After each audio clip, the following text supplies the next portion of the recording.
tema de pruebas de software en el módulo de Ingeniería de Software 2, que en esta contingencia de que no pudimos hacer la clase de manera síncrona telepresencial y la vamos a hacer asíncrona con este video.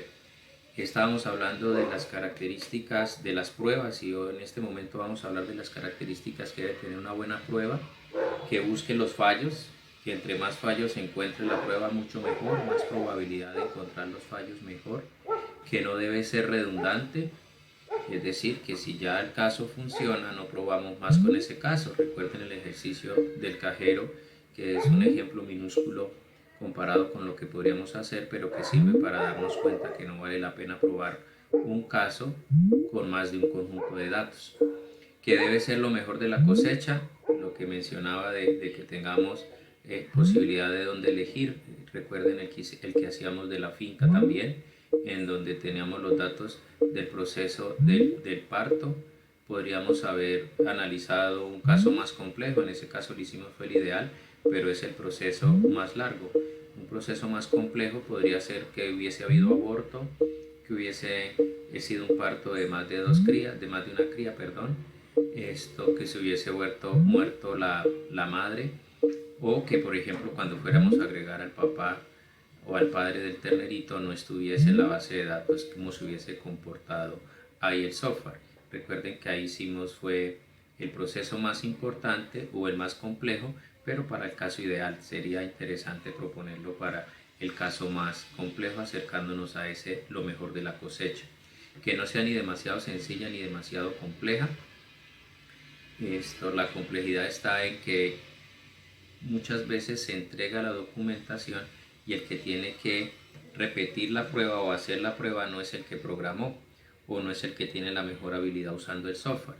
Entonces es muy importante que aporte a los inconvenientes que se puedan presentar, aporte a vislumbrar si están esos inconvenientes y que si falla sepamos en dónde falló. Entonces ahí aparece lo que mencionaba de qué es lo que pasa con las pruebas y que por qué es importante automatizarlas, que es para donde vamos a hablar ahora más adelante, porque salen estas apreciaciones de nuestros clientes. ¿Y por qué se da eso? Porque tenemos el inconveniente de que creen que nuestro trabajo es muy sencillo y, como yo lo he dicho, hacemos una de las dos cosas, la segunda cosa más difícil de hacer, que es hacer software. Para mí lo más difícil es, por ejemplo, una cirugía. Y ahí aparecen los retos que queremos resolver. El reto de la heterogeneidad de los procesos, de los software, de las organizaciones, de las personas que trabajan. El reto de la entrega, porque no nos van a juzgar por lo que entregamos, sino por lo que faltó. Y el reto de la confianza, porque no van a mirar todo lo que funcionó, sino que van a mirar qué fue lo que falló. Y entonces debemos estar muy atentos a que ojalá ninguna de esas situaciones generen problemas en nuestro software. Ahí hay una frase de Ryan Campbell que me gusta mucho. Por ejemplo, ahorita les comentaba también que lo que hice fue arreglar un código y antes de cerrarlo pues lo documenté y lo subí al control de versiones. Eso es como ordenar el cuarto antes de salir, ordenar el baño antes de salir, no decía que llegue con visita y lo más agradable para la gente y para mí mismo cuando entro al baño es que esté bien. ¿Y cuál pasa con el código? Hoy cerré un código y espero mañana poderlo trabajar, pero qué tal se presente algún inconveniente y me toque esperar hasta el lunes y no lo dejé bien documentado, qué tal el lunes no me acuerde. El dibujito que había hecho del diseño de caja de pruebas para caja negra y caja blanca, ahí es más claro el dibujo. En el primero, el de caja blanca, que debería ser transparente, yo veo los nodos, en dónde va el proceso, en dónde van los datos, y ahí pues estaba la experiencia de que yo a veces presento los proyectos y algunos estudiantes me han seguido la cuerda en que, por ejemplo, no solo es presentar el software en funcionamiento desde el punto de vista del front-end de lo que ve el usuario, sino que según cómo está el público, yo puedo mostrar aquí lo que va pasando en la base de datos. Ojalá tuviese los 4 monitores. Aquí lo que va pasando, por ejemplo, en el módulo de auditoría, y aquí tener ojalá el diagrama de actividades para ir mostrando en qué parte del proceso es que voy. Sería interesante mostrar así las herramientas software para que fuera caja blanca. Por lo general hacemos caja negra porque sabemos las entradas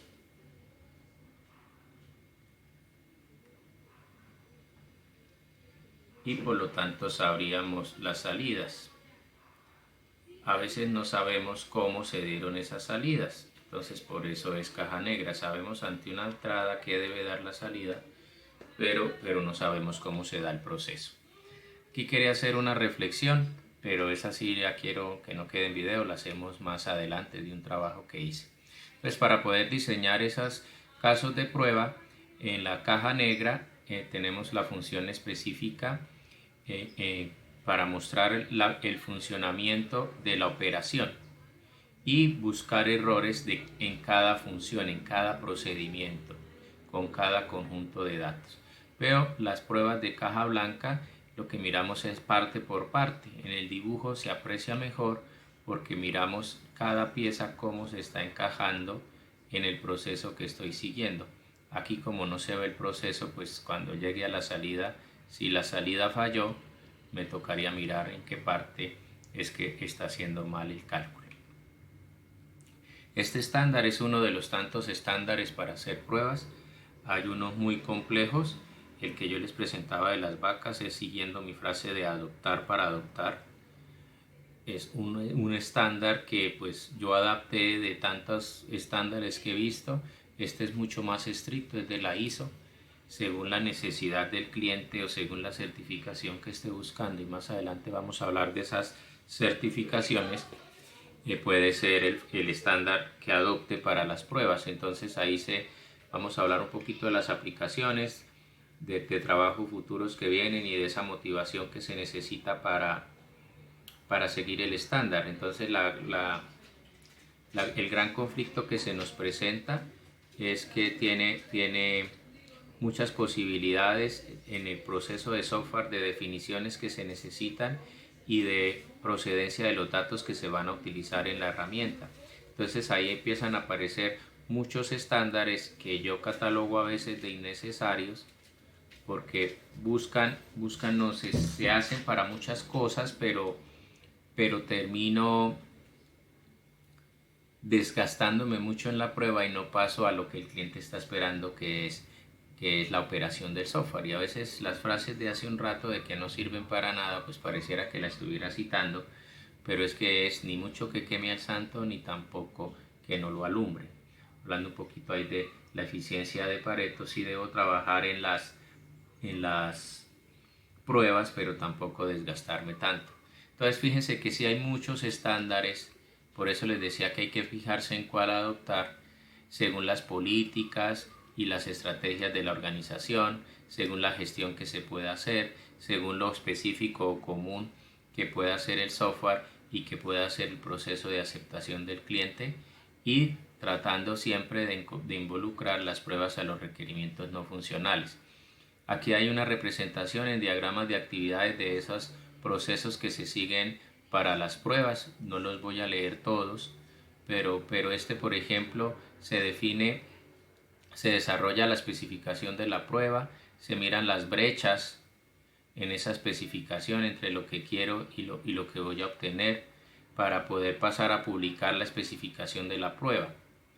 Imagínense que es un simulacro de elecciones, pues vamos probando voto electrónico.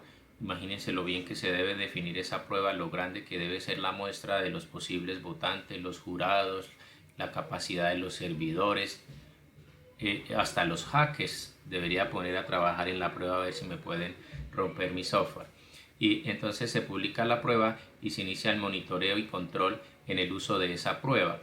Se empiezan a identificar los hechos que se están presentando y es probable que deba permanentemente estar monitoreando para revisar esa especificación y poder pasar a actualizarla para poder seguir monitoreando o poder darme cuenta que no hay cambios por hacerle, o inclusive poder volver al inicio a afirmar que debo especificar nuevamente la prueba.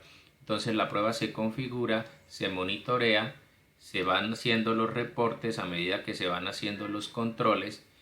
Si no se ha terminado, se sigue haciendo control, y mientras se esté haciendo control se está haciendo el reporte, y al finalizar ese reporte y ese control podemos afirmar que la prueba está completa. Entonces, ese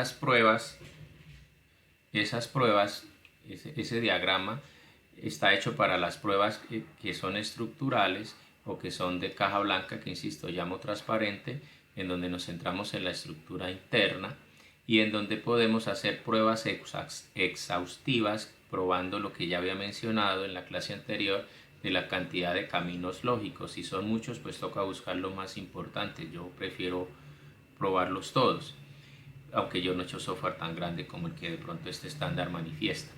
Y en el de caja negra, ojalá pudiéramos hacer caja blanca,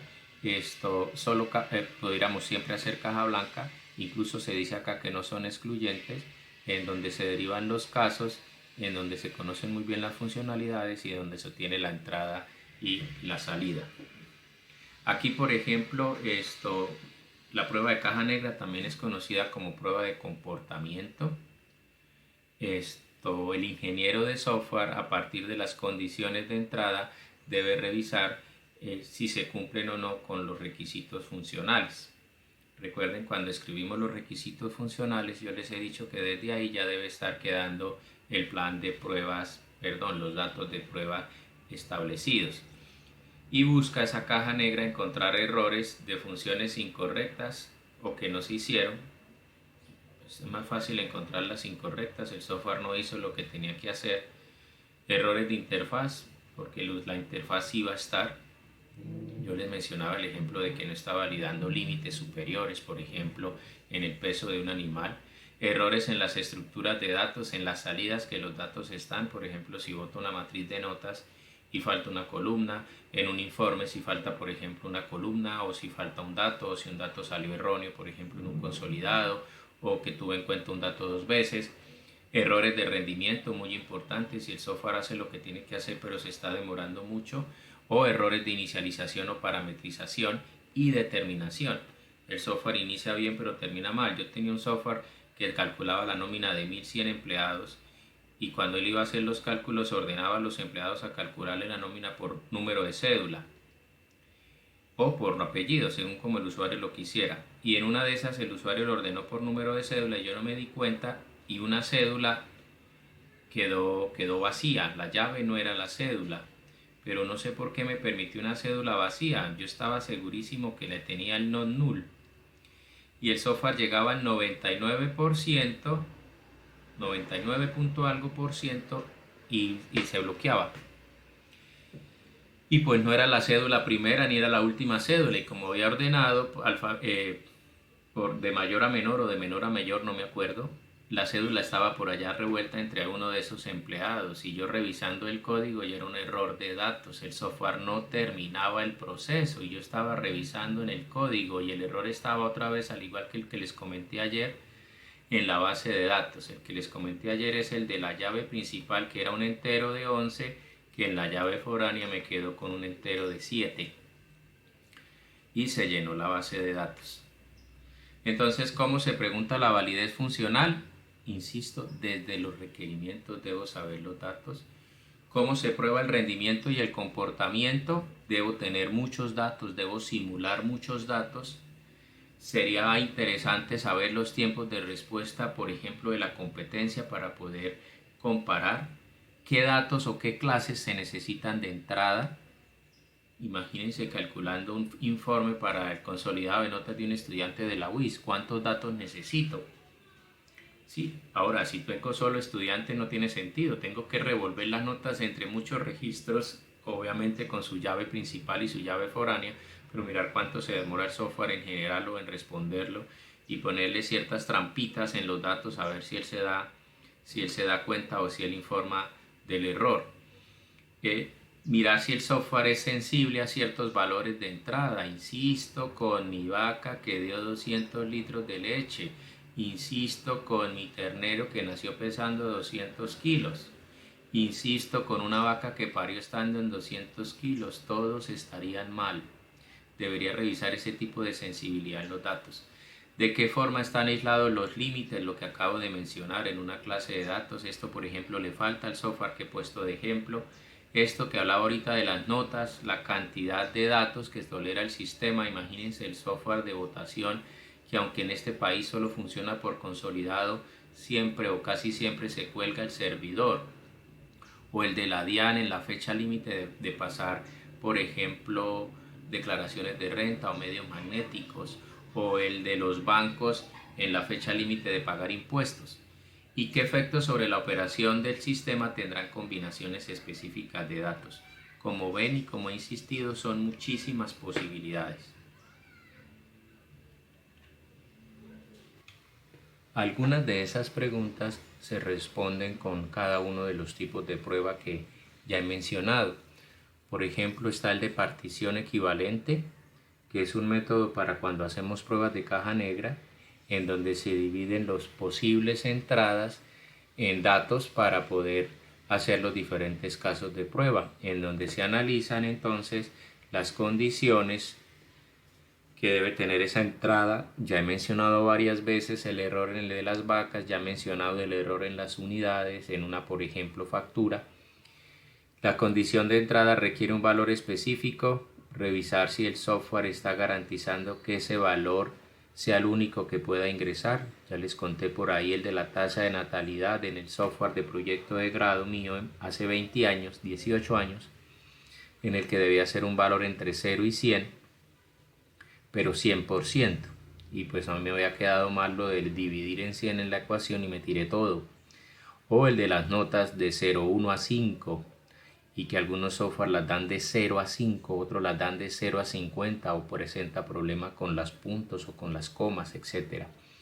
El de la condición de entrada específica de uno de los conjuntos de datos para saber si en ese posible conjunto de datos los que sean válidos los permite y los que no, pues no. Poniendo por ejemplo el de las notas otra vez, pero con un decimal o con 2 decimales. O el del cajero electrónico cuando hablábamos de los múltiplos de 10. Y el de las clases, revisando por ejemplo si el empleado debe ingresar varios datos para poderse registrar, que no quede faltando algún dato y el software falle. En ese análisis de valores límite, pues hay errores que tienen que darse en los límites de los campos de entrada. Entonces ahí se hace un análisis de los valores extremos. Entonces dígame si recibió el mínimo, dígame si recibió el máximo, si por debajo del mínimo no recibe, si por arriba del máximo tampoco. Entonces ahí aparecen las pruebas de comparación, en donde se hacen, por ejemplo, si ustedes están comprando en internet y quieren comparar dos productos, uno lo que hace es para las mismas características mostrar los datos de cada uno de los dos. Aquí pasa lo mismo. Revisar, lo mismo no, pasa algo similar.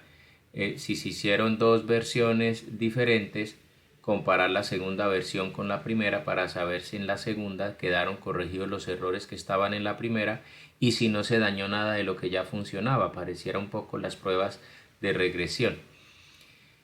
Y ahí se puede probar con los diferentes datos. Ahí es donde es importante tener esas pruebas que ya más adelante mencionaré, aunque ya he hecho énfasis en algunas de automatización para que nos rinda un poco más el tiempo. Por eso depurar, o sea, validar y evaluar, o al revés, evaluar y validar, también se conoce como un arte, porque lo que buscamos es que la prueba sea efectiva, y la prueba es efectiva si encuentra cosas malas. Entonces, encontrar cosas malas es bueno, porque permite, bueno, si las encuentra el desarrollador, ¿no? O si se encuentran en una prueba alfa, ojalá no se encuentren cuando el software está en producción y ojalá no llegaran hasta las pruebas beta. Entonces, esas pruebas que estamos buscando se conocen que pueden generar una indicación sintomática de que hay un problema en el software, una manifestación externa de un error. Si estoy en caja negra, es una manifestación de que hay algo interno que está malo. Y ahí se debe llevar un proceso mental en donde el síntoma podamos encontrar la causa. El síntoma es lo que se ve en la prueba, podríamos hablar del frontend, y la causa es lo que tenemos que ir a encontrar dentro del backend. Entonces, por eso si se encuentra la prueba, si se encuentra el error, en esa depuración se corrige y se elimina. Ahí dice, la depuración no es una prueba, porque es un proceso. un proceso en el que se prueba con varios casos, no solo con uno, un proceso que se planeó en ese plan de pruebas que he mencionado. No es probar a lo loco, porque si no, no sería un proceso. Y a veces no se encuentra la causa que generó el problema. Entonces ahí es donde la depuración lleva a este trabajo. Yo debería corregir esta flecha, no la he corregido, pero aquí estoy yo revisando mi software y ante esos resultados de depuración yo puedo identificar causas, puedo sospechar por algunas causas o puedo identificar las causas. Si identifico las causas, corrijo, reviso que me quedó bien en el caso de prueba y termino o podría pasar a otro caso de prueba.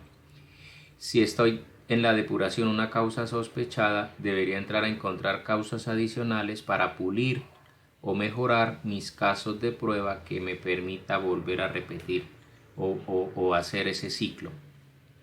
Entonces ahí aparece lo que les he dicho que se me confunde de verificación y validación. Por favor, apropienlo, revisen la diferencia entre cuando se prueba si se implementó adecuadamente o si se prueba o cuando se valida, de que sí hizo lo que tenía que hacer. Una cosa es que lo que se implementó bien y otra cosa es que se implementó lo que se debía implementar. Por eso las preguntas que están ahí abajo. ¿Estamos construyendo el producto de manera correcta? Y estamos construyendo el producto correcto. Aquí este ciclo yo lo he pintado varias veces, he insistido mucho en que desde que empiezo se hacen pruebas de unidad y a medida que voy creciendo en el software, en la primera versión, en el producto más pequeño se hacen pruebas de unidad, pero cuando empiezo a trabajar sobre el software grande, puedo empezar a requerir pruebas de integración o pruebas de validación. Y cuando funcionan esas pruebas de validación y me integro con todo el sistema o con gran parte del sistema, necesito las pruebas del sistema. Y eso lo hago en función de los requisitos, del diseño, del código, porque es una tarea del ingeniero de sistemas. Bueno, ayer en la sesión alcanzaron a ver nuevamente el video del mini programa del cajero electrónico en el que hacíamos la suposición de que después de que el cliente le habíamos entregado el software que permitía calcular los billetes de 50, los billetes de 20 y los billetes de 10 que debía entregar un cajero electrónico a partir del valor a retirar y que ustedes deben entregar el próximo sábado, solamente el programa, un programa muy sencillo. Hacíamos la analogía de suponer que el cliente nos dijera que ahora necesitamos los billetes de 100 y hacíamos la similitud de que en la vida real nos puede pasar eso con procesos más complejos, que procesos más complejos es que nos toque cambiar la nómina o que nos toque la nómina, por ejemplo, dentro de sus 28 devengados o dentro de sus no me acuerdo cuántos deducidos, y decíamos que qué tal tocara cambiar, por ejemplo, la forma como se calcula la salud y tengo una línea de tiempo en la que hoy me toque, a partir de hoy, supongamos hoy es 30 de diciembre, a partir del 1 de enero del 2021 voy a calcular la salud de una manera diferente como se calculaba hacia atrás. Pero un empleado puede llegar en cualquier momento a solicitar un ajuste o una revisión de su nómina, por colocar un ejemplo de este periodo. Entonces, que haya la posibilidad de que el software, tendríamos la obligación de que el software, por el hecho de que cambie la forma como opera de acá en adelante, no tendría que dañar la forma como lo hacía de acá hacia atrás. Y podría sacar ejemplos no solo de salud, sino de pensión, de riesgos, tanto acá como acá, de cualquier cantidad de conceptos. Y que ese cambio que se hizo acá pudo ya haberse hecho antes otro cambio por acá, y es seguro que van a venir más cambios acá adelante. Entonces, antes de salir aquí a producción con ese cambio de software, yo no tendría que hacer los 7 casitos que hicimos acá. Tendría que hacer muchísimos casos de prueba para poder estar seguro de que salgo a producción. Entonces, si yo vengo trabajando bien mi software y aquí automaticé, lo más probable es que esa automatización que hice acá, acá también me va a servir, y acá también me va a servir, y acá también me va a servir. Entonces, el tiempo que yo gaste automatizando acá va a ser muy útil, no sé cuándo, pero si es un proyecto de software, en ese caso el ejemplo que estoy colocando, que se llamaba Neomina, por el nombre de la empresa que teníamos, que nació en el 2003, ese software murió en 2019. Y este ejemplo que les estoy colocando de salud fue un cambio que tocó hacer unas 8 veces, tocó cambiar la forma de calcular la salud en la empresa. A veces por cambio en la reforma tributaria, a veces por cambio en los porcentajes, a veces porque llegaba, por ejemplo, el mismo software de nómina que servía para Colombia, resulta que tenía el mismo software de nómina para Ecuador, y el mismo software de nómina en algún momento hubo un contrato con Brasil. Entonces la forma de calcular las cosas eran diferentes. Incluso hubo empleados que trabajaban este mes 15 días en Colombia, descansaban 7 días y luego se iban a trabajar, por ejemplo, a Brasil. Entonces teníamos que calcularle la nómina acá en este mes con 2 entre comillas, porque no se llama así, regímenes tributarios diferentes. Entonces cualquier cambio tocaba aplicar muchas pruebas, y esas muchas pruebas pues era mejor si las teníamos automatizadas. Ya teníamos los conjuntos de datos que servían para ejecutar esas pruebas. Entonces por eso es que es tan importante que pensemos en automatizar. Y automatizar significa que realicemos de manera automática la ejecución del software mediante otras herramientas o la misma herramienta software. Por ejemplo, ayer les mostraba la de NetBeans, que desde el mismo NetBeans llamo la ejecución de las pruebas, o le hablaba, por ejemplo, de Selenium para portales web, en donde Selenium lo que hace es repetir un proceso, ayer lo decía, como una macro. Entonces, para poder automatizar, debo diseñar esas pruebas en donde tengo los casos y en donde tengo los datos. E insisto nuevamente, y ya me estoy poniendo cansón, el cajero eran 7 casos y por cada caso pusimos un dato de entrada y un dato de salida.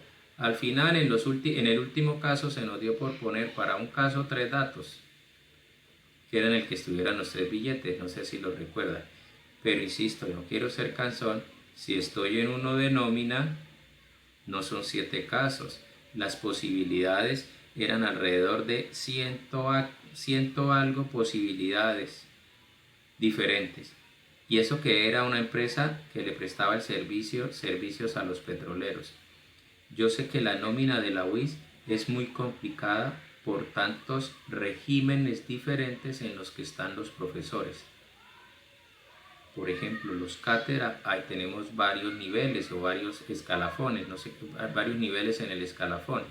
Y a veces hay paros, y entonces nos hacen suspensión del contrato, a veces el docente se va a la mitad del camino, a veces el docente se incapacitó un día antes de que le suspendieran el contrato, a veces el docente tiene licencia de maternidad o de paternidad, a veces el docente tiene un permiso para ir a un congreso y ese congreso lo cogió en cambio de mes, a veces el docente le ponen una materia además durante algunas semanas, a veces el docente tiene unas vacaciones programadas con el otro trabajo y les toca por esas 2 semanas buscar un reemplazo y empiezan a salir N posibilidades, y el software, ante cualquier cambio que se haga, necesita revisarse antes de salir a producción. Por eso este tiempo que a veces creemos que es perdido mientras codificamos la prueba, no debo mirar el tiempo que me va a ahorrar hoy en la prueba, debo mirar es el tiempo que me va a ahorrar más adelante con los posibles futuros cambios que me van a pedir de ese software. Eso ya lo había dicho, pero quiero ser reiterativo ahí. Ejecutamos la prueba y evaluamos resultados. Ustedes veían ayer en TSNG que él me mostraba en verde si todo estaba bien o me mostraba en rojo cuando algo había salido mal. Hay muchísimas técnicas y muchísimas herramientas y yo ayer les pedía disculpas porque para el tipo de prueba unitaria solo conozco TSNG y JUnit, y para el tipo de pruebas de sistema solo conozco Selenium y una que se le parece mucho a Selenium, y hay muchas herramientas. Entonces para el diseño y para la codificación, por ejemplo, Selenium no se codifica, Selenium se le da un conjunto de pasos para que él siga. Pero aquí nos vamos a concentrar un poquito en conocer esas técnicas. Pero no me las sé todas, ustedes tampoco se las tienen que saber todas. Yo les pido por favor que la curiosidad los lleve a que según el lenguaje de su preferencia utilicen la herramienta que más se le adecua. Aquí me disculpan las tildes, en algunas partes las omito, pero hay unas ventajas de automatizar, insisto, no para la primera vez, sino para de ahí en adelante. La primera vez casi siempre me demoro más programando la prueba que si lo hubiese hecho a mano, pero de ahí en adelante es mucho más fácil ejecutar la prueba en 10 milisegundos, en 10 segundos, por poner un ejemplo, a tener que correr una prueba de 3 horas. Lo que me demoré al principio de más me va a ahorrar tiempo al final. Una ventaja es que necesito menos recursos, insisto, sobre todo después de la primera vez que la use. Va a salir mucho menos costosa la prueba, va a necesitar mucho menos tiempo, voy a necesitar mucho menos usuarios, ya se trata de cargar los datos y que él haga la prueba. Y la ventaja de la automatización es que hago un proceso riguroso en la definición de los casos y por lo tanto no voy a caer en pruebas obsoletas, sobre todo que si no las documento y pasan 3-4 meses sin probar el software, cuando me toque probarlo, pues si no lo había documentado es probable que haga pruebas que no hacían falta. Los inconvenientes, insisto, hay pocas herramientas, no todos los lenguajes traen su herramienta de automatización, algunos lenguajes traen más de una, pero debo ser cuidadoso ahí en la selección. Se necesitan una base a menudo inexistente, por lo general somos irresponsables aprobando software, aunque eso ha estado cambiando. Este año 2 exalumnos míos con los que mantengo contacto, el uno trabajaba en ciberseguridad en Bancolombia y salió a una empresa y ahora es el tester de la empresa. Y la semana pasada uno que le dirigí proyecto y se graduó a principio de año, trabajó 6 meses en una empresa y acaba de empezar en otra empresa y me hablaba de que necesitaba aprender a hacer pruebas automáticas en PHP. Pues yo le hablaba y le recordaba las que habíamos visto en Java, en PHP no las tengo. Pero es coincidencia, no sé, yo creo que es que sí se está generando ya esa cultura de que los software deben ser probados, y esos son 2 ejemplos de personas que eran ingenieros de sistemas desarrolladores y ahora se contrataron fue para trabajar específicamente haciendo pruebas. Los inconvenientes es que a veces, como tenemos tanto afán, terminamos definiendo un conjunto pobre, un conjunto limitado de las pruebas. No siempre se debe automatizar, ¿sí? No todo se puede automatizar, hay cosas que no, definitivamente no se pueden, eso nos quedaríamos ahí con el plan de pruebas, porque definitivamente el caso es muy particular como para programarlo, el lenguaje que tenemos definitivamente no se puede automatizar, el caso particular, insisto, es difícil de replicar. ¿Cuándo estaría mal? Cuando gastamos más en la automatización que en las pruebas en sí. El problema es cómo saber si yo empecé a hacer un software acá y me demoro haciendo la prueba 1 hora y me demoro programando la prueba 5 horas, por lo tanto hay una diferencia de 4 horas. ¿Cómo saber que aquí me va a ahorrar tiempo, que aquí me va a ahorrar tiempo, que aquí me va a ahorrar tiempo, que aquí me va a ahorrar tiempo? Estas 5 horas representa que yo haga la prueba en 1 minuto. Siguen siendo 4 horas de más para hacer la prueba, pero si me toca hacer la prueba aquí, ya me ahorro otra hora. Si me toca hacer otra prueba aquí, ya me ahorro otra hora, ya me ahorro otra hora, ya me ahorro otra hora y ya me ahorro otra hora. En este ejemplo extremo que estoy colocando, aquí ya salía beneficioso haber hecho la prueba, haber automatizado la prueba. Ya esta hora me la estoy ahorrando gracias, supongamos que eso es cada 3 meses, gracias a que hace 15 meses decidí gastarle 4 horas de más. Pueden ser 4 días de más, pero si son 4 días de más, lo más probable es que la prueba pueda durar 4 horas, 8 horas. Estas 4 horas es probable que sean 3 usuarios. Entonces no es solo el tiempo de la prueba, pueden ser la cantidad de usuarios que se necesitan. Y cuando yo hago un software, esta palabra es difícil de saber porque no sé si mi software va a durar cuántos años. Yo nunca pensé que Neomina fuera a vivir 16 años. Hubo momentos en los que pensé que no lo iba ni a terminar y terminó viviendo 16 años. El software del gimnasio lleva 14 años. El software de neogestión, aunque ya no se llama igual, pero todavía tiene la base de nosotros, lleva 17 años. También les puedo hablar de los ejemplos de los software que vivieron 3 meses. Pero nunca pensé que fuera a vivir esto. Si yo automatizo y se muere a los 3 meses, perdí la automatización. Pero todo lo que yo automaticé aquí me ahorró muchísimo tiempo. Muchísimo tiempo me ahorró la automatización de ese software. Y cuando lo hice no sabía cuánto tiempo iba a vivir. Tenemos modelos y documentación del sistema, entonces hagámosle con la prueba automática. Esto debería desaparecer de la faz de la ingeniería de software. Necesito el software para ya. Salga vivo ya. Desafortunadamente eso va a ser muy difícil de quitar. Cuando nosotros somos los que controlamos las herramientas de prueba y cuando no las controlamos nosotros. Esto debería desaparecer de la ingeniería de software. Vuelvo a mi metodología en el que en el centro está el cliente y está el desarrollador. Y sobre todo en el que aquí hay mucha confianza. Y si hay mucha confianza, él debería esperarme. Él debería esperarme. El problema es que a veces no puede. Yo aquí pongo un ejemplo y es el álbum Panini del Mundial. Discúlpenme los que no son aficionados al fútbol. Cuando hay Mundial en el 2022, el álbum del Mundial debe estar listo en marzo. Pongámosle que por tarde en abril. Pero qué tal yo le diga en abril, ahí deme 2 mesecitos más y déjeme salir en junio a producción. Es un álbum. Y sale en la producción en abril, en marzo incluso. ¿Qué tal yo dijera deme 2 meses y salir a producción durante el Mundial? ¿Cuántos se dejaron de vender? Hay cosas que no dan espera y se deben planear antes. Desafortunadamente a veces sí hay mucho afán. Este dibujito ya lo había empezado a expresar. Estos son ustedes. Y ustedes saben sobre la organización, sobre la visión, sobre la arquitectura. Manejan los términos técnicos del negocio. Yo me acuerdo cuando explico lo de las vacas, que algunos no saben qué es una vaca en días de descanso, o no saben qué es una vaca horra, o no saben qué es una vaca preñada lactante. ¿Sí? Y si no tengo ese glosario, pues ¿cómo hago el software? Yo hablaba con una contadora con la que trabajé para hacer la integración con el software de nómina y yo le decía, Socorro, ¿esto a dónde tiene que ir? Se llamaba Socorro, no que le pidiera Socorro.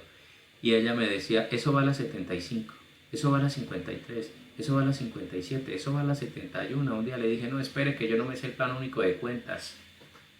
Yo necesito que me diga, eso va a inventarios, o que me diga, eso va a egresos, o que me diga, eso va a gastos, o que me diga... No me sabía las cuentas, ya no me las sé tampoco. Pero yo estaba haciendo un software de nómina que tenía que entregar dotación, que tenía que entregar deudas o pagos de los empleados y que tenía que entregar las nóminas. Entonces esto tocaba inventarios, esto tocaba deudas o pagos, préstamos, tesorería y esto tocaba contabilidad y ella me hablaba en clave. Yo no entendía el glosario, no era capaz de hacer el software. Debo tener los casos de uso de todo el software. Debo saber para dónde va el negocio.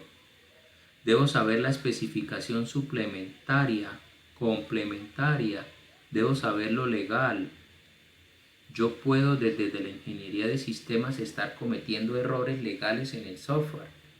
Yo estuve a punto de abolir la papelería de una contabilidad sin saber el montonón de trámite que eso requería en la DIAN. Debo entender los procesos y debo entender las reglas. Y además de eso, las reglas de mantenimiento, la estructura, los ajustes a los objetivos, el target del negocio, el core del negocio. Y soy el analista que estoy tratando de diseñar un software, de desarrollar un software. Ya habíamos hablado de las pruebas de unidad, entonces las pruebas de unidad de solo la partecita que me tocó. Y ahí empiezo a hablar de todos los caminos. Entonces los errores aritméticos, como el de las vacas que tiene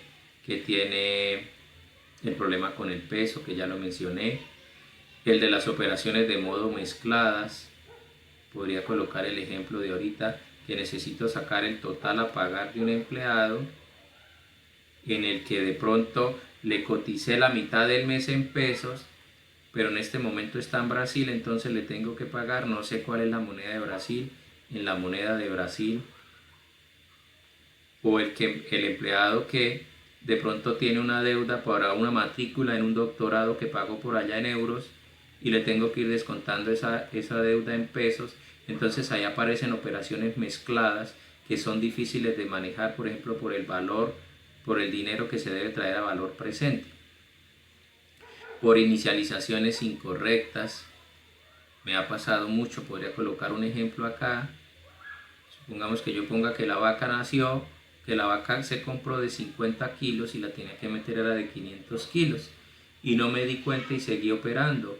O un software de inventarios que trabaja por precio promedio ponderado y el precio inicial arrancó mal, era 1000 y puse 1000, era 10.000 y el software no me validó y ya ingresé una factura en donde compré, por ejemplo, a 10.000 y tenía el software a 1000, tenía el producto a 1000 y entraron a 10.000 y donde ya hice producción de ese producto con costo promedio ponderado. ¿Qué va a pasar con el inventario ahí? ¿Qué va a pasar con el costo de producción? ¿Qué va a pasar con el costo de venta si lo estoy sacando por porcentaje sobre la producción? ¿Qué pasa si ya vendí 3 productos cuando me doy cuenta que el producto había quedado mal inicializado? Por la falta de precisión, poco común para nosotros, pero que a veces no es lo mismo 5 litros que 5.5 litros. O no es lo mismo 5 gramos que 5 kilos. Aunque aquí el problema es de unidad, aquí el problema es de precisión. ¿Qué pasa si estos son dólares, así estos son pesos, así estos son euros? Y lo que estoy sacando es un total consolidado de sumar 100 cosas en las que me estoy comiendo los decimales. ¿O qué pasa en la nota de un estudiante que es 2.94, 2.96, perdónenme el ejemplo tan cruel, 2.9 y 3.5 y 3.1? ¿Cuál es el promedio del estudiante ahí? 3. Pero el profesor, por precisión, él subió 2.9 y subió 2.9 y subió 2.9 y subió 3.1. ¿Alcanzó a pasar?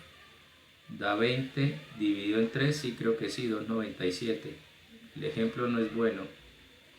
Digámoslo aquí con 3. ¿Alcanza a pasar? No, porque ahora el promedio es 2.93. Es un problema de precisión en las notas. Con 2.96 y 2.96 sí había pasado, incluso con 2.96 y 2.94 sí había pasado. Pero si le pongo aquí, me como este dígito y me como este dígito, el estudiante perdió. Puede ser un error de precisión. El de las notas es un buen ejemplo, solo que perder una materia no es tan grave como, por ejemplo, una temperatura de un paciente en una clínica, una dosis de un medicamento muy fuerte en un sistema automatizado de control de pacientes en una clínica. Por representación incorrecta de la expresión, a veces nos equivocamos en las interfaces de usuario, por ejemplo, por no colocar unidades, o nos equivocamos por redondear a 2 decimales, o redondear al piso, o redondear al techo, etc. Esas pruebas de unidad me permiten encontrar ese tipo de errores. Las pruebas de integración es porque, aquí quedó mal la frase, si todo funciona bien, ¿por qué dudar de que no funcionen cuando estén todos juntos? Varias veces ha pasado que este módulo funciona bien y este módulo funciona bien. Supongamos que este es el módulo de ventas y este es el módulo de cuentas por cobrar. Pero por algún error yo voy a probar la integración en el informe de pérdidas y ganancias. Y lo probé y funcionó bien, pero cuando voy y pruebo cómo se integran con este, falla. Este software lo único que hace es tomar los otros dos. Pero ahí viene a aparecer lo que hablábamos allá. Yo probé aquí la precisión y estaba bien, y aquí probé la precisión y estaba bien. Yo probé aquí las unidades y estaban bien, y probé aquí las unidades y estaban bien. Pero esto lo probó fulanito de tal y esto lo probó perencejo. Y no se dio cuenta porque no fue el mismo usuario que las unidades aquí son diferentes a las de aquí. Entonces cuando vienen las pérdidas y ganancias se daña todo. Entonces ahí tengo que tener mucho cuidado con esa prueba organizada y completa para construir la estructura de todo el programa, de todo el software, de todo el sistema y buscar esos errores asociados a cómo interactúan entre sí. Entonces ahí aparece el ejemplo de que no puede ser incremental o bit band, que no puedo ser, tampoco se trata de probar todo a la vez y de buscar errores, perdónenme el término, a lo loco, sino que se debe hacer una integración paulatina, la palabra de pronto no es paulatina, pero que vaya mostrando los errores por anticipado. Aquí mi ejemplo es que se integran dos, pero pueden integrarse mucho más módulos y sobre todo ustedes ahorita que van a empezar a programar los multiservicios. Perdónenme el ejemplo otra vez, pero mi software calcula cuánto debería darle de leche una vaca. Mi software calcula cuánto debería ser el peso de una vaca. Mi software calcula cuándo se debe inseminar una vaca. Mi software calcula cuándo debería parir una vaca, aunque estos están muy juntos, ¿no? Voy a parar ahí porque mi software y todo está junto, pero hay un ingeniero electrónico pidiéndome que me lleve esto a un microchip para ponérselo a las puertas de los establos. Me está pidiendo que me lleve esto a un microchip para ponérselo a las básculas de las fincas y me está pidiendo que me lleve esto a un microchip para ponérselo a las ordeñadoras como especies de microservicios hacia IoT. Que con esto el software, el internet de las cosas del establo sepa qué puerta abrirle a la vaca. Que con esto la ordeñadora sepa cuánta leche sacarle a la vaca. Y que con esto la báscula sepa si la vaca está pesando lo que debe pesar o no, para generar alertas, para sacarle el mayor provecho, para disminuir la cantidad de obreros o el error de los obreros de la finca. Todo junto, pues ya vimos que tiene unos errores, pero supongamos que funcione. El hecho de que me haya funcionado todo junto no quiere decir que al separarlo vaya a funcionar. Y lo tengo que ir probando poco a poco, no se trata de probarlo todo a la vez, es como un ejemplo a la inversa de lo que estamos queriendo decir acá. Y esa integración incremental debe ir hablando de los módulos poco a poco, que es lo que menciono aquí de los multiservicios, que se puedan separar en determinado momento. En mi modelo de las vacas, mi software de las vacas nació de un modelo, los que ya vieron dinámica de sistemas, y ese modelo he logrado separarlo por partes y esa programación he logrado separarla de la misma manera que como está el modelo, pero ya pensando en que en algún momento se pueda llevar a los microservicios, o ustedes también ya están separando su software por capas o su modelo vista controlador. Ya vimos el ejemplo muy pequeñito del cajero en el que la vista está con JOption Paint o la vista está con frames. La puedo separar. Si tuviese modelo, podría ser un modelo para trabajarlo con MySQL y ese mismo modelo, y ese mismo software poderle hacer la opción de trabajar con Postgre o con Oracle, que les gusta a ustedes tanto. Pero no tendría que empezar a mirar en qué parte del software toca esto, porque está, ¿cómo es que decía el profe Fernando Ruiz? Todo junto, pero separado. Yo no creo en la palabra independiente, pero sí creo en la palabra complementario. Se complementaban entre sí, pero habían fronteras que fácilmente permiten separarlos. A eso nos referimos aquí con estos módulos que incluyan funcionalidades. Eso lo vamos a ver también más adelante. el de cohesión y acoplamiento. Creo que lo debieron haber visto el semestre pasado, cualquier cosa aquí lo recordaremos. Las pruebas de regresión pues tiene que ver con lo que mencionaba ahorita con la nómina, de que si hago un cambio, ¿qué pasa con lo que había antes? ¿Qué pasa si me piden lo de antes? Y debo hacerlo, esas pruebas de regresión me lleva a que yo revise si va a fallar la instalación, me lleva a que yo revise si cambió algo en la interfaz de usuario, me lleva a que yo revise si cambió algo con los interfaces para conectarme con otras herramientas y me lleva a que el usuario vuelva a aceptar. Permanentemente un cambio en pruebas de regresión, un cambio en algo del software debería llevarme a que yo haga unitarias, a que yo haga de integración, a que yo haga de regresión, a que yo haga de validación. Ahorita hablábamos en una reunión esta mañana de la evaluación y de la validación. Esta la hace el ingeniero que programó, esta la hace el usuario que recibió. Se parece mucho cuando el usuario dice validemos a cuando el usuario dice, ¿por qué me quedaron tan lejos? Aceptemos, tal vez no las puse, a las que el usuario dice acepto. Cuando el usuario acepta, uno descansa. El problema es que ese acepto tiene un asterisco. Y ese asterisco está asociado al mantenimiento y soporte. Lo más probable es que va a fallar. Y si va a fallar, nos vamos a ir a ver los documentos técnicos. Y si no hay documento técnico, vamos a ir a la pelea. Si no, vamos a ir a la pelea. Y esa pelea la va a ganar el que tenga más plata. Y casi siempre tiene más plata el cliente que el desarrollador. ¿Sí? Si tiene mucha plata el desarrollador, la gana el desarrollador.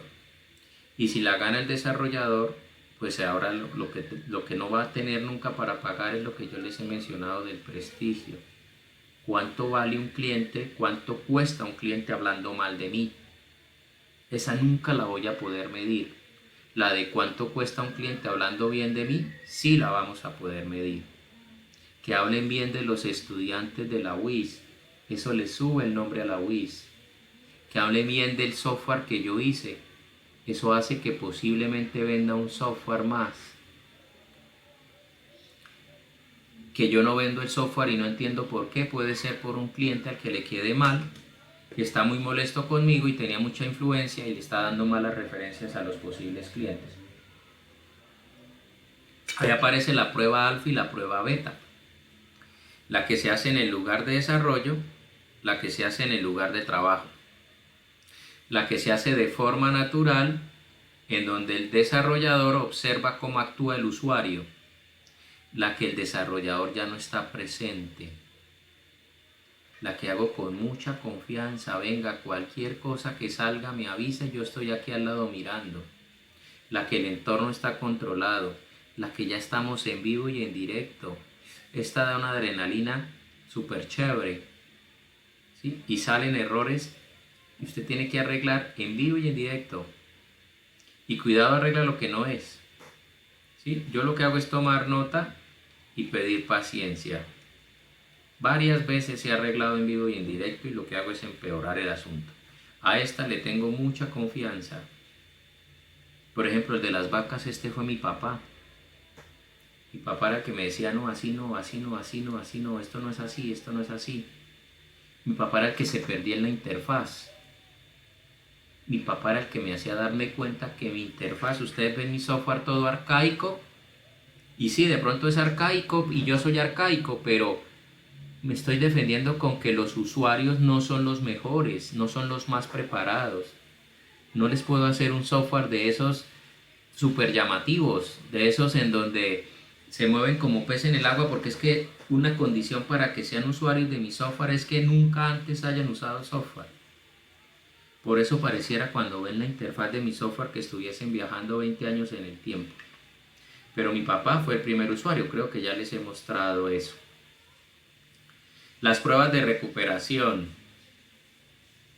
Ayer revisaba un proyecto de grado de unos estudiantes de la UIS a los que estoy dirigiendo, que fueron alumnos míos de ingeniería de software y decían en un requerimiento funcional, la app debe permitir recuperar la información si se pierde el celular. Y yo les decía, muéstreme el procedimiento con el que desde el celular van a hacer backup. Y decían que es que iba a haber un administrador que hacía backup de las bases de datos arriba. Yo les dije, o hacen un generador de backups automático, o pasan esto a recomendaciones para después de proyecto de grado hacerlo. Se quedaron en que hacían me parece muy bien, muy juiciosos, pero entonces les pedí que lo ajustaran acá antes, hasta la última sincronización que se haya hecho al servidor. Si no se ha hecho sincronización al servidor, yo no le puedo garantizar al usuario que el sistema se va a recuperar. Si el usuario de mi software en la finca hace rato no sube cosas al servidor y le roban el celular, la información que no ha subido al servidor se perdió. Si a mi software hay bases de datos que están sueltas como tablas, que son tablas sueltas, obviamente relacionadas, perdónenme lo de los sueltas. A veces son tablas sueltas, a veces es un único archivo que enlaza todo. ¿Qué pasa si se pierde el archivo? ¿Qué pasa si alguien borra la tabla sin querer? ¿Ustedes ponen borrar en cascada o ustedes ponen no borrar en cascada en sus bases de datos? Yo pongo no borrar en cascada. Yo soy súper amigo de la integridad referencial. Porque si yo tengo aquí la CPS y tengo aquí los empleados, lo que pasa es que me quedó muy feo el dibujo. Si tengo aquí las CPS y tengo aquí los empleados y tengo aquí los centros de costo y tengo que un empleado pertenece a una EPS, pero que una EPS tiene muchos empleados y tengo que un empleado pertenece a un centro de costo, en el software de nómina es a varios y en un centro de costo hay varios empleados.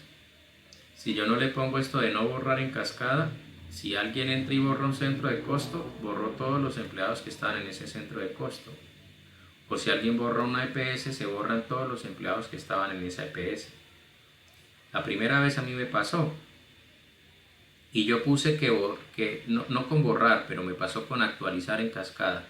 Entonces la EPS se llamaba Sura, por poner un ejemplo, y Urbano era de la EPS 1 y Pepito era de la EPS 2 y la 2 es Sanitas, por poner un ejemplo. Y alguien llegó, un jefe de nómina llegó y creó al empleado 3, Sara, y lo puso en la EPS 1. Fue y miró y el empleado no era de la EPS Sanitas, perdón, el empleado no era de la EPS 1, el empleado era de la EPS Medimás, perdónenme el nombre. Entonces al jefe de nómina se le ocurrió, era jefe, tenía opción de entrar a administrar EPS, se le ocurrió, en lugar de entrar a crear la EPS 3, él entró y cambió la EPS Sura por Medimás y no agregó esta.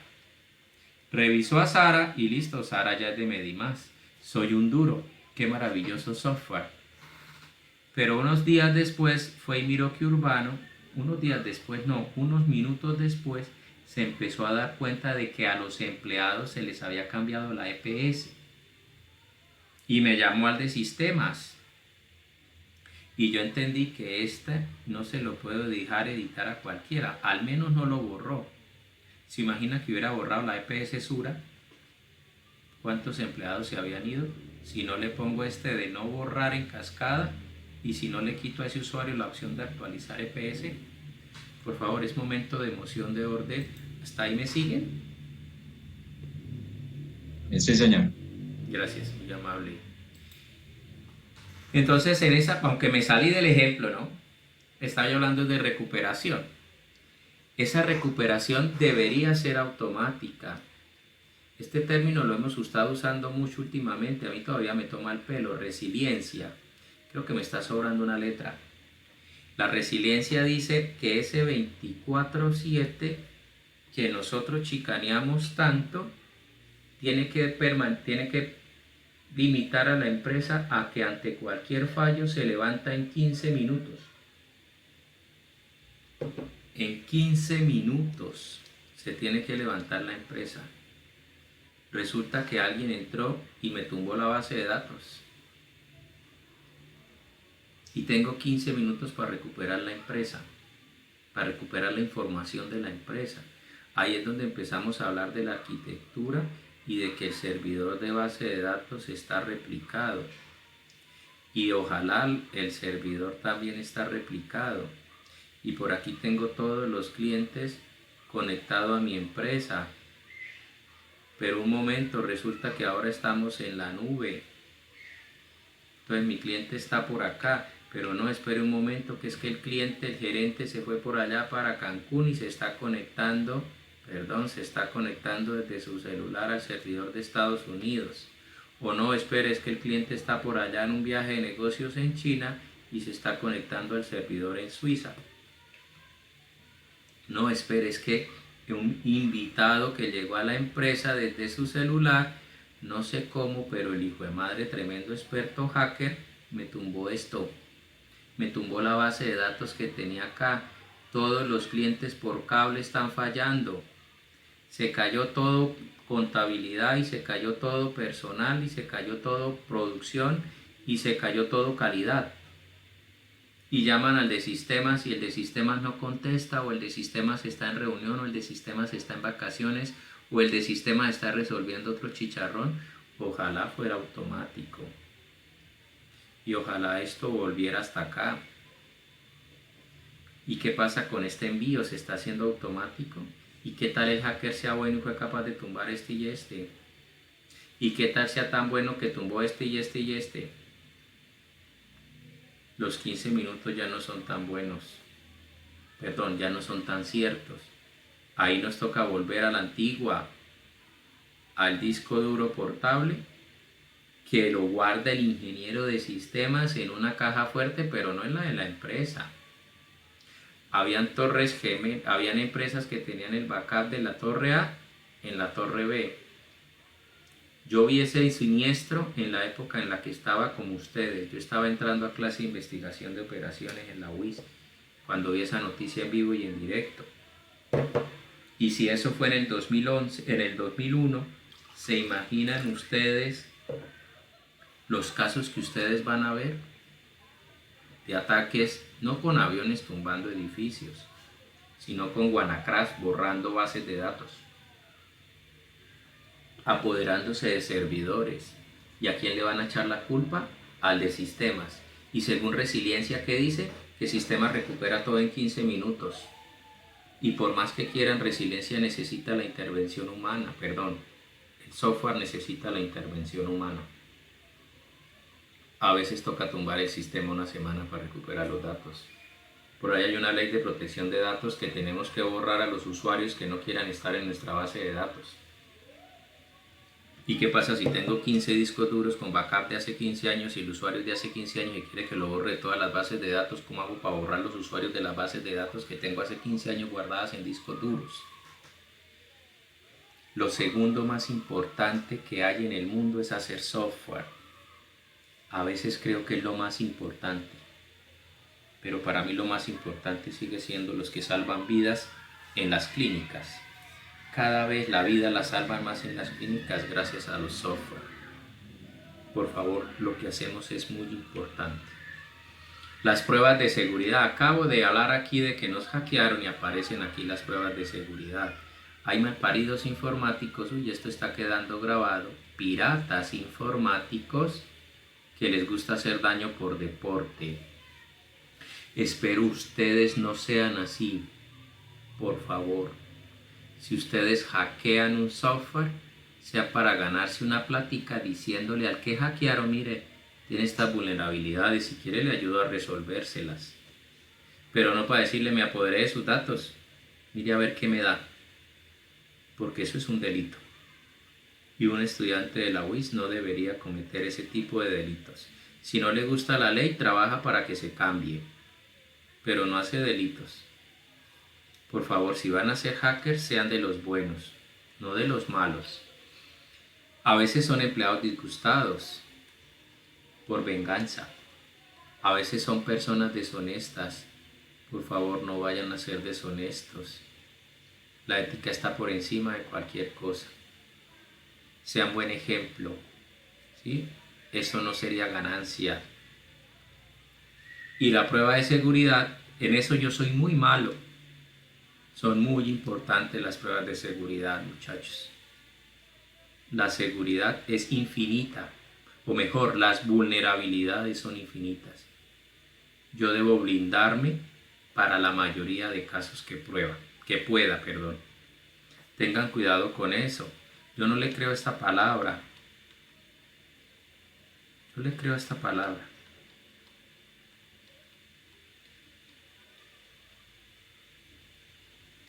Yo no digo le garantizo que su software no lo van a hackear.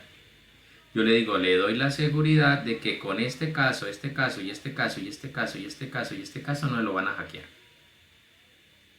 Pero siempre va a aparecer alguna vulnerabilidad que el experto en seguridad no conocía. Los malos casi siempre van adelante de los buenos. Procuren no tener empleados disgustados. Procuren no tener enemigos, pero a veces es muy difícil. Las pruebas de estrés o de resistencia, volviendo al ejemplo de nómina. Yo no pruebo la nómina con 10 empleados. Yo no puedo la nómina con 10 empleados administrativos. Yo pruebo la nómina con al menos un empleado del régimen A que trabajó en 2 centros de costo, en 2 escuelas o en 2 facultades, que fue cátedra por 16 horas un tiempo y cátedra por 8 horas, que pidió un permiso, que estuvo incapacitado, que lo despidieron, que lo recontrataron, que ya había trabajado con nosotros, que tiene un préstamo con la universidad. Y empiezo a mirar todas las combinaciones que hay aquí, 1, 2, 3, 4, 5, 6, 7, 8, 9, o menos 81 posibilidades diferentes hay ahí. Incluso creo que es 9 a la 9. Ya no me acuerdo de estadística, qué oso el que acabo de hacer. Y lo pruebo el día de las cesantías. O lo pruebo el día de parafiscales. O lo pruebo el día de la prima. Y simulo que voy a sacar las vacaciones colectivas. Eso es prueba de estrés. Y pruebo que hayan 20 auxiliares contables metiendo la nómina. Y pruebo que sean las 2:55 y el archivo tiene que subir a bancos a las 3 o se me atrasa el pago un día.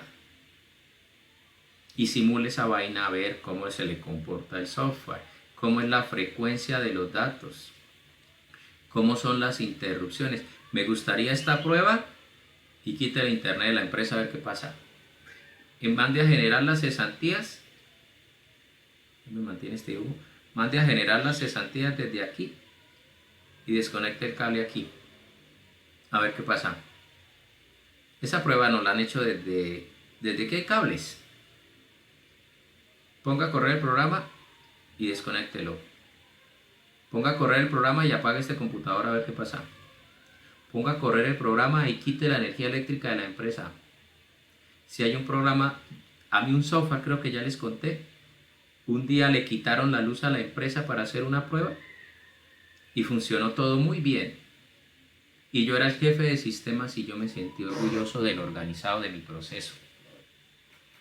Y el día que se fue la luz de verdad, aquí no eran 9, aquí no eran 4, aquí eran 9 de personal y eran 11 de contabilidad, más la contadora, más el jefe de personal. O sea, 9, 20, 22 personas, más mi computador 23, más el gerente, más la subgerente, más el de operaciones, más las 3 secretarias, más el de tesorería. Como 30 personas conectadas. Y se fue la luz el día que era en serio. Y no se apagó. Y no se apagó. Y no se apagó. Y no se apagó. y funcionaron todas las UPS menos esta. El hijo de madre servidor sí se apagó. No era una prueba de estrés, ni era una prueba de recuperación, pero me sentí súper mal. Pruebas de rendimiento. Bueno, ¿qué pasó? Que la UPS no le habíamos cambiado la batería hacía rato. A mí me parecía en mi mente que hacía poquito se le había cambiado y justo cuando falló la batería de la UPS del servidor no aguantó. No falta el que le aguanta la batería. El que le aguanta la batería y lo que se apaga es por ahí el módem. He visto casos de que ningún computador se apagan, pero el módem no estaba conectado al cable de poder que necesitaban y se apagó. No falta que se fue la luz por la noche, había gente trabajando desde la casa, estaba todo bien excepto el aire acondicionado donde estaba el servidor. La gente trabajando desde la casa en su servidor puede pasar en cualquier cuarentena y se calienta el servidor y se apaga. Y no hay nadie en la empresa porque estamos en cuarentena, encerrados en la casa, cada uno trabajando desde su casa. Estoy mostrando casos extremos, a veces uno es terrorista. Pruebas de rendimiento, qué tan rápido hace las cosas. La de estrés es si las hace y las de rendimiento es si las hace en el tiempo que las debe hacer. Entonces aquí aparece el enfoque para hacer las pruebas en donde hablábamos de que hay pruebas de caja blanca y pruebas de caja negra. Las de caja negra es donde no conozco esto, pero el que formula la prueba lo debe conocer. Perdón, yo me equivoqué ahí. Pruebas de caja negra en las que cuando las hago no necesito saber esto. Pruebas de caja blanca o transparente que cuando las hago necesito saber esto. Pero cuando formulo la prueba, el que formula la prueba debe tener claro cómo funciona cada parte del software. Y aquí me disculpan la velocidad, por favor. Este dibujito yo creí que me iba a gustar más. Esto fue una tarde de ocio, de crisis existencial, en la que yo no sé cómo hacer para explicarle a los estudiantes las pruebas. Y dije, voy a hacer una animación, que a mí me gustan esas animaciones. Y dije, por tipos, las pruebas se pueden clasificar en de unidad, de integración. Las de integración pueden ser alfa o beta, o de recuperación, o de seguridad, o de resistencia, o de rendimiento. Hay pruebas de validación, hay pruebas de sistema. En el sistema también miro la recuperación, también miro la seguridad, también miro la resistencia, también miro el rendimiento. También puedo clasificar las pruebas por objetivos. Y si es por objetivos, lo que quiero es descubrir errores, lo que quiero es encontrar riesgos, lo que quiero es identificar fallos funcionales, lo que quiero es evaluar la calidad del producto, lo que quiero es evaluar la parte técnica del producto, lo que quiero es mirar si cumplo con los requerimientos específicos del cliente.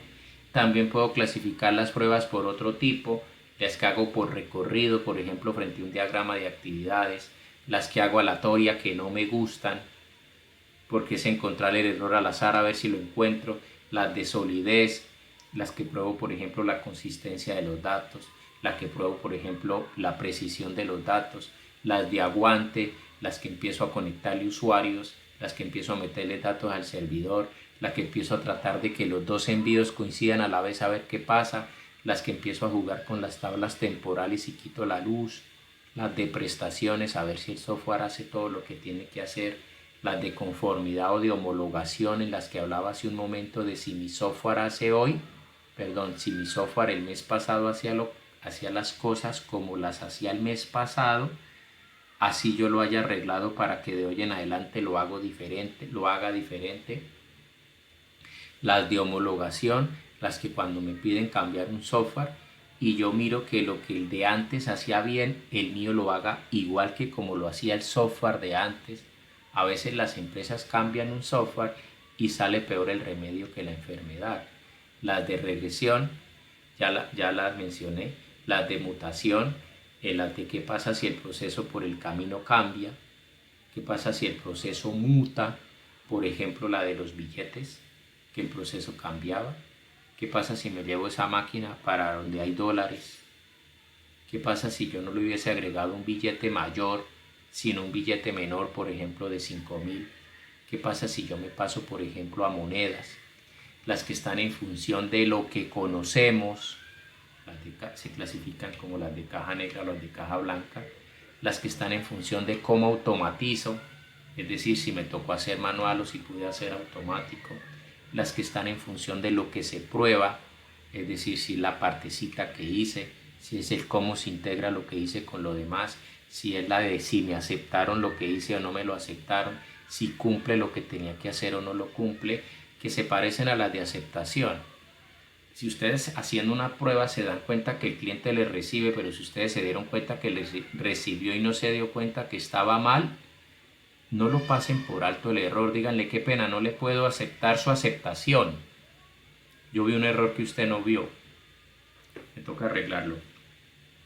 Pruebas de rendimiento, las de los criterios, si voy a revisar la integridad en la base de datos, si voy a revisar funcionalidades, si voy a revisar el ciclo de negocio, si voy a revisar el esfuerzo que toca hacer en el software, si voy a revisar el volumen de datos, si voy a revisar la posibilidad de configuración. Mi software de nómina, tristemente muchachos, mi software de nómina necesita que en configuración regional el software tenga los decimales con puntos y los miles con comas. Triste, o sea, debería ser transparente a eso. Mi software toca primero revisar la configuración regional y de idioma para que funcione. Y es de nómina. Mi software del gimnasio exige que el año esté a 2 dígitos, si no, no funciona. Y estamos en el año 2020, eso parece en el año 1999. Necesita configurar el computador para que funcione. Debería ser transparente a eso. Perdónenme que hable mal de mi software, pero las pruebas de carga o de resistencia ya las habíamos hablado. Las de rendimiento se parecen mucho, iba a señalar con el dedo. Las de esfuerzo, qué tanto le cuesta, qué tanto trabajo le cuesta. A veces ponemos las pruebas de esfuerzo y miramos cómo sube el pobre uso de la memoria RAM. Las de carga, esa no es la gráfica, ya me equivoqué. Miramos si con 1000 datos es capaz, si con 10.000 datos es capaz, si con 100.000 datos es capaz. Las de rendimiento, cuánto se demora con este, cuánto se demora con esto y cuánto se demora con esto. Parecen mucho las tres. Las de interfaz de usuario, yo he visto desarrolladores de software que dicen, tengo una muy buena experiencia de usuario. Y le dice uno a cuántos usuarios indagó, y dice a ninguno, pero es que me quedó bonito. La experiencia de usuario la evalúa el usuario, no el desarrollador. Las de seguridad y control de acceso, todo con root y con admin. Yo odio cuando el cajero me dice que debo cambiar la clave y la monto de que me gusta ser seguro. Yo odio cuando me piden que mi clave no es segura. Yo al fin, después de viejo, me inventé un patrón para mis claves. Y mis claves no son iguales casi en ningún sitio. Casi dije, casi. Pero si me pescan el patrón me jodieron. Pero hay gente que tiene la misma clave en YouTube, que en Facebook, que en el software de notas, que en el, no sé, otro software, iba a decir importante, que en el software del banco. Del banco es una clave, pero el software de notas hasta hace poquito de la UPB era 6 dígitos. 6 dígitos. Gracias a Dios lo cambiaron, ahora es súper seguro. Entonces, pilas con esa seguridad. Y esta de cómo se recupera ante una falla. Por la cobertura de las pruebas, las sentencias, las decisiones. Voy a probar las sentencias, es decir, las líneas de código. Voy a probar las condiciones, es decir, los if. Perdón, lo que pasa después del if, me quedó al revés. Voy a probar los if. Voy a probar las condiciones múltiples, debí sacarla de aquí. Quedó mal esto. Los operadores relacionales. Muchachos, yo confundo esta con esta. Perdónenme, confundo mayor que con menor que. Un día tumbé el servidor por culpa de un an que confundí con un or. Me funcionó todo muy bien. Y cuando fue a subir dije, uy, espera, agrego esta otra condición. Tiene una condición así.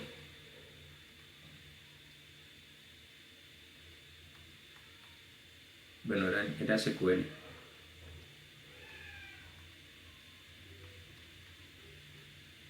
No era inner join, lo tenía con where.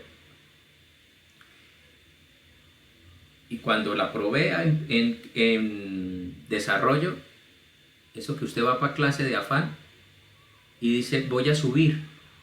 Y justo cuando va a subir usted siente que se le iluminó el coco y dice, uy, si le pongo otro or queda mejor. Y la subí. Y me fui a clase. Y a las 3 horas que miré el celular, tenía un puntorón de llamadas de mi jefe. Alguien había entrado a hacer algo en el software que yo acababa de actualizar.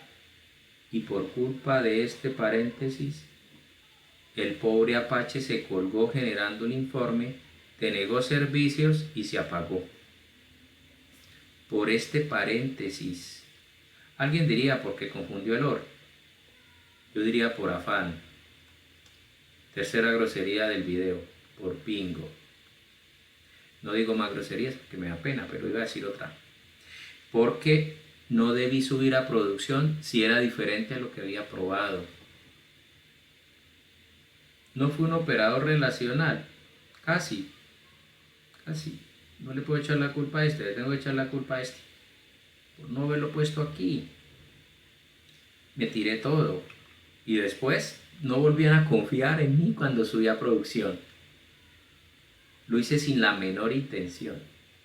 Pruebas de funciones, pruebas de caminos. En el diagrama de actividades es muy bonito hacer la prueba de caminos. Esta me quedó 2 veces, perdónenme. Esta no va. Esta es muy importante, yo la uso cada rato. Ya lo conté, creo, se me confunde lo que he dicho.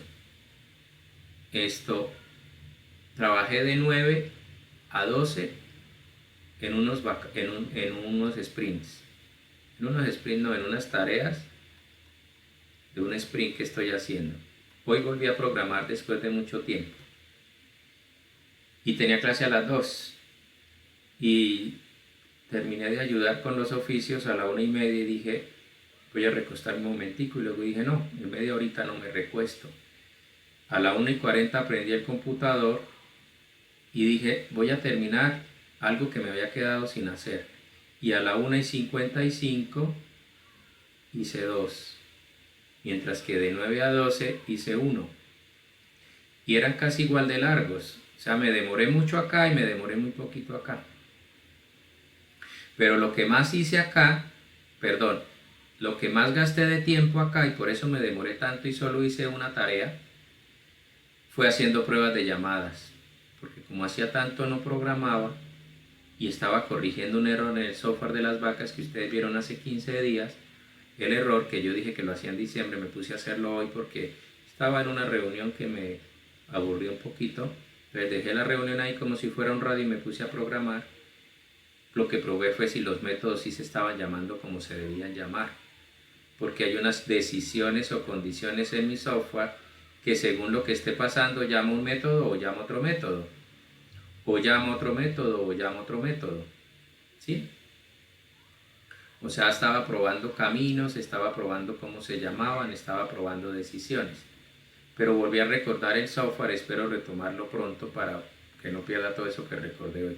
O de tablas en la base de datos. Hoy también aquí me tocó arreglar cosas en las tablas de las bases de datos. Porque tenía unos IDs mal definidos que me están haciendo poco óptimo el proceso. Por lo tanto, las pruebas tienen que cubrir muchas cosas. Miren las pruebas de aceptación, porque tienen un propósito. Las debo aprovechar para que cumplan, las debo hacer en diferentes escenarios. Ya lo mencionaba ahorita con los profesores o con la nómina. debo tratar de ver cómo ve el cliente el proceso, ¿sí? ¿Cuál es la visión del cliente y cuál es el enfoque que el cliente quiere? ¿Cuál es el propósito que tengo que la prueba? Tengo que aprovechar la situación y el momento para probar de la mejor manera, escogiendo los mejores escenarios. Y hay informes estadísticos para hacer métricas del producto en cuanto al tiempo, por ejemplo, métricas del producto en cuanto a líneas de tiempo, por ejemplo, en cuanto a líneas de código, métricas del producto en cuanto a funcionalidades que cubre, métricas del proceso, por ejemplo, en cuanto a estados en donde puede estar.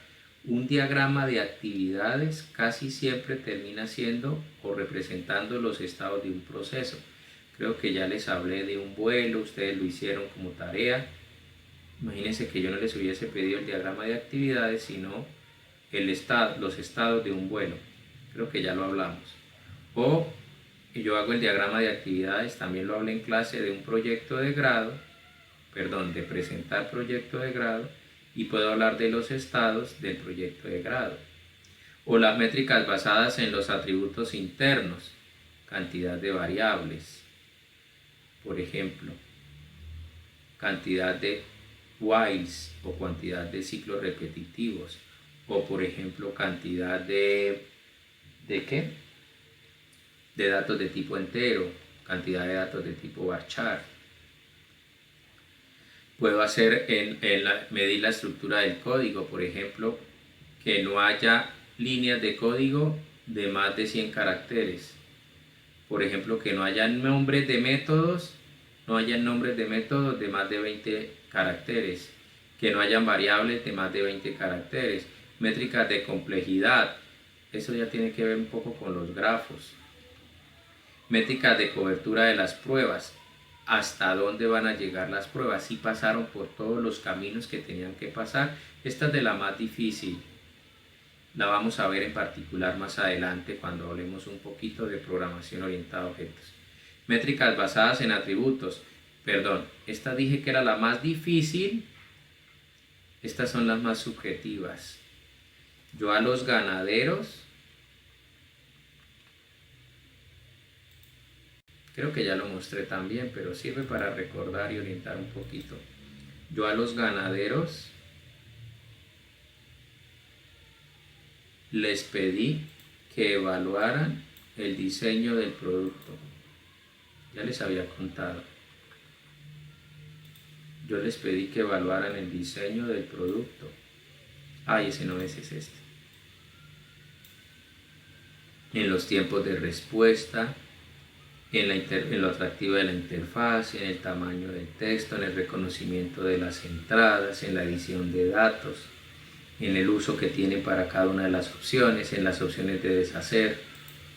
Yo no evalúo la experiencia de usuario, es el cliente el que la evalúa. Entonces, en esos atributos externos, yo le puedo decir al cliente, lléveme cuenta de cuántos defectos le ha visto. Yo le puedo decir al cliente, funciona para Android, funciona para iOS, funciona para Mozilla, funciona para Google, funciona para Windows, funciona para Linux. Métricas de usabilidad, S24/7. Podría conectarlo con esas funcionalidades, cuántas cosas le hace. Métricas de mantenibilidad, muy útil hoy en día o muy usado hoy en día, le respondo en menos de 2 días hábiles los arreglos que me pida. Ahora montamos mesa de servicios. Ponga su solicitud en la mesa de servicios. La mesa de servicios es como los turnos en un banco. Él llega y me dice, yo le digo, le respondo 2 días hábiles después de que tome su turno. Entonces yo llego y pongo mi queja por un defecto que encontré y le dice, hay 7 turnos antes, por lo tanto se puede estar demorando 16 días en que le responda. O coloco cada turno cuántas horas son. Métricas de fiabilidad, es muy difícil de medir, insisto, la hace el usuario. Esta también la vamos a estudiar, ya lo había hablado de cohesión y acoplamiento, la herencia la mido, la cohesión ya la había mencionado. En cuanto al diseño, los módulos que tiene, cuántos módulos tiene, lo vamos a ver más adelante, el acoplamiento entre clases. Puedo hacer histogramas, puedo hacer tablas de varianza, puedo hacer matriz de correlación. Lo que no se mide no se mejora. A mí me gusta mucho esto, incluso más que esto. Yo pido que mis comentarios, mi código, si mi diagrama de clases tiene un método que se llama listar vuelos, mi método en el código tiene que llamarse listar vuelos. Y cada if o cada decisión en mi código debería tener un comentario. Y aquí entramos a un tema que voy a pasarlo rápido, lo vamos a retomar un poco más adelante, que es el de los riesgos. El de los riesgos de un software. Dicen por ahí que el riesgo más grande a la hora de definir los riesgos es que falte un riesgo. Pero hay alguien también que dijo que si yo espero a tener todos los riesgos, nunca arranco. Por eso dicen aquí nivel de riesgo aceptable. Igual pasa con el diseño, igual pasa con los requerimientos. Si yo espero a tener todos los requerimientos, no arranco. Si yo espero a tener todo diseñado, yo arranco. Si yo espero a tener todo programado, no entrego. Si yo espero a tener todo validado, no salgo a producción. Evaluado, no salgo a producción. Pero se busca obtener un nivel aceptable. El problema es que ese aceptable es subjetivo. Nadie en ninguna parte de ninguna empresa el año pasado en diciembre, antes de irse a vacaciones de Navidad, notó el riesgo del coronavirus. Ahí estaba y nadie lo vio. Un primo mío montó negocio el 1 de marzo de comidas rápidas. Arrendó local el 1 de marzo para comidas rápidas. Somos 76 primos. Ninguno le dijo, oiga, pilas con el coronavirus. No, él se lanzó al agua como emprendedor. Nadie vio ese riesgo. Si nos ponemos a pensar en riesgos, nos morimos de miedo. Toca analizar lo mejor que podamos y hágale. Y si alguno se materializa, ajuste y hágale. Y siga trabajando. No puedo tener esto al 100%, yo no le creo al 100%. Yo para lo único que digo nunca es para nunca digas nunca. Me estoy contradiciendo. Y para lo único que digo siempre es para siempre faltará algo. Pero toca arrancar y buscar quien me ayude, los más expertos. Hacerlo casi siempre, permanentemente, hágale. ¿Ya lo entendió? ¿Ya está tranquilo? ¿Ya sabe que se le pueden presentar muchas cosas? Hágale. Uy, se le presentó la pandemia, reinvéntese y hágale. Y siga trabajando. Pero tampoco se lance al agua sin tener nada claro, ¿no? Porque nos quebramos. Esas empresas unicornio que nos muestran y que todos queremos poner una, a mí me gustaría que cuando muestran un unicornio, mostraran las 9.999 que fracasaron. Y esas que dicen que les fue bien y empiezan a dar su plan de éxito, así digan que no es suerte, hay suerte de por medio. Llámenlo azar si quieren, si no quieren en la suerte. Si no creen en la suerte, llámenlo azar. El dado está ahí. Pilas con ser creativos y ser innovadores. Pilas con aprender de la experiencia. Pilas con usar buenas técnicas para documentar. Ahorita ya se empieza a hablar por fin de la gestión del conocimiento o de las lecciones aprendidas. Muy importantes, por favor, que se usen esas lecciones aprendidas. Pilas con identificar esas posibles dificultades que se pueden presentar en sus entornos. Pilas con tener en cuenta o con estar preparados para cuando aparezcan esos factores externos al proyecto. Externo. Estamos en Bucaramanga y Bogotá es externo, depende. Y Europa es externo, depende. Y el sol es externo, depende. Yo sueño con una tormenta solar que nos quite el electromagnetismo tal cual como lo conocemos. Imagínense que se acaba el electromagnetismo como lo conocemos. ¿Es externo? ¿El sol es externo? Imagínense que el sol entre en supernova. ¿Es externo? No. Somos tan independientes que solo tenemos un sol. Eso nos hace dependientes. Decir que somos independientes está mal. Una tormenta solar puede lanzar radiación que nos quite el electromagnetismo por un rato. Ya ha pasado. Que afecte el campo electromagnético. Y decimos 24/7. Ayer se cayó YouTube toda la tarde. Bueno, toda la tarde no, un rato. Y si es YouTube el que se cae, imagínense nosotros con nuestro servidor colocado en la casa. Por favor, contemos con personal. Especialicemos el personal. Capacitemos el personal, capacitémonos. Busquemos funcionalidades específicas. Esto cada vez es más amplio. Un científico de datos ya no es un ingeniero de sistemas, también es un matemático.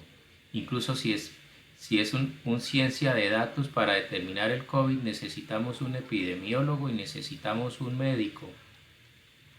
Y tenemos que ser capaces de trabajar en equipo. Así yo sea el duro de R o sea el duro de Python. Por favor, usted es el duro programando, usted es el duro desarrollando, pero ¿cómo va a aprender medicina en un momentico, epidemiología en un momentico o tantas cosas matemáticas en un momentico? Trabajemos en equipo. Este me quedó mal, ¿sí? Más que dependencias es alternativas con otros proyectos. Vean patrones y tengan siempre la posibilidad de que van a fracasar. Planteen el fracaso como un escenario siempre. Un día me dijo un estudiante: profe, yo soy muy positivo, yo sé que todo va a salir bien. Y yo le dije: hagamos el escenario pesimista. Y dijo: no, profe, yo soy positivo. Y le dio varicela al chino. Nunca le había dado varicela, ingeniero, y nunca le había dado varicela, y le dio durísimo. Y era positivo. Y yo dije, cuando supe que tenía varicela, menos mal a mí ya me había dado, porque no, el chino me hubiera aprendido la varicela.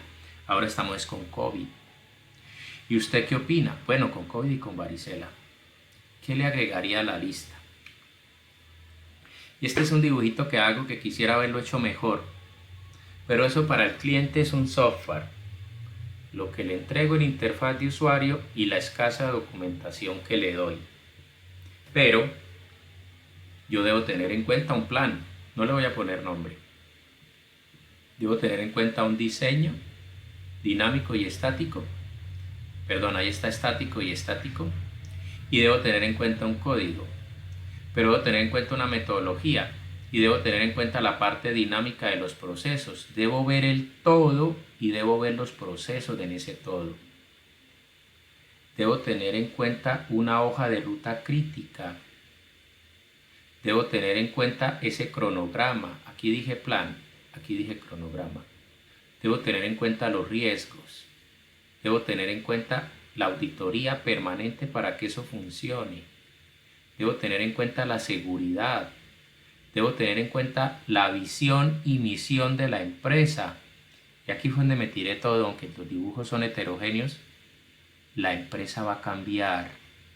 Y cuando empecé el software, la empresa era una cosa. Y cuando terminé el software, la empresa es otra cosa. Puede pasar. Piensen en IBM. También piensen en Kodak. Piensen en la Foscal. Piensen en Blockbuster. O en Netflix mejor. Piensen en sistemas y computadores, para traer una historia aquí más cercana. Vendía computadores, ahora vende servicios de software. Piensen en Petrocasinos, ya no se debería llamar ni Petrocasinos. ¿Sí? Ya presta muchos servicios y a muchas cosas y sigue llamándose Petrocasinos. Sistemas y computadores, ya no es ni sistemas ni computadores. Debería llamarse servicios en salud y en derecho. Y el cliente, cuando ya vemos que te estabilizó la vaina, me dice, ay, quiero una nueva interfaz. O el cliente me dice, ay, lo quiero móvil, ay, lo quiero en la nube. En unos años va a decir, ay, lo quiero cuántico. Y todo vuelve a comenzar. Entonces, como esto de las pruebas es tan complejo y la trazabilidad del producto es tan importante porque no sabemos cuánto tiempo va a durar, aparecen unas pruebas, unas herramientas de software. Herramientas de software para documentar las pruebas. Y yo les voy a pedir el favor de que las revisen, les echen un ojito en esas páginas web que están ahí. Esta me gusta mucho, ¿sí? Es un software para llevar registro de las pruebas que le hago un software. Ahorita hablaba yo de la gestión del conocimiento. Esta prueba la hizo Urbano Gómez, pero Urbano renunció hace 3 años a la empresa. Pero aquí queda documentado cómo lo hizo por si el proceso se debe replicar. Lo que nos hace ingenieros no es solo la posibilidad de programar, vamos más allá a la posibilidad de desarrollar y vamos más allá a la posibilidad de replicar los desarrollos que hemos hecho. Y una fase de los desarrollos son las pruebas. Yo puedo aprender y revisar la prueba que hice hace 3 años de un software para hacérsela ahora a otro software. Vamos a mirar cómo se hizo hace 3 años. Hoy me llegó una demanda del gobierno diciendo que el software que entregué al politiquero de turno de hace 3 años en la alcaldía de no sé qué pueblito, para no hablar mal de ninguno, es un acto de corrupción porque el software que se entregó nunca funcionó. Y el alcalde se vio hoy 3 años después de que se posicionó sin plata y quiere seguirle echando la culpa al alcalde anterior. Y entonces ve que por allá el alcalde gastó 200 millones de pesos en un software y no encuentra nada del software en la alcaldía que pagó hace 3 años. Y va y nos demanda. Y nosotros hace 3 años no miramos ese software. Me voy a este software donde documenté, en donde guardé, por ejemplo, el acta de satisfacción, en donde guardé, por ejemplo, los 2 o 3 videos mostrando que el software funcionaba, en donde guardé, por ejemplo, el plan de pruebas firmado por el alcalde de turno, por el secretario de TIC de la alcaldía en ese momento, y Urbano Gómez, que hace 3 años renunció. Si no lo tengo, puede ser que Urbano Gómez fuese corrupto, espero nunca hacerlo. Puede ser que la empresa fuera corrupta, espero nunca trabajar en una empresa corrupta. Puede ser que no quedó evidencia acá y ahora peleemos. Y lo más probable es que en 5 años gane la alcaldía, porque la empresa no tuvo cómo demostrar que sí había hecho pruebas a un software que le pagaron hace 8 años. Este es muy bonito. Sí, yo lo tuve por ahí en una versión beta que me dieron, ya no lo tengo. No tengo acceso a él. Este me gusta, se parece al anterior, se parece a Trello, al que sigo las actividades. Algunos usan Trello y lo adaptan para que sirven. Recuerdan que esa es mi frase favorita, adoptar y adaptar. Y con Trello hacemos todos y guardo bien las actividades.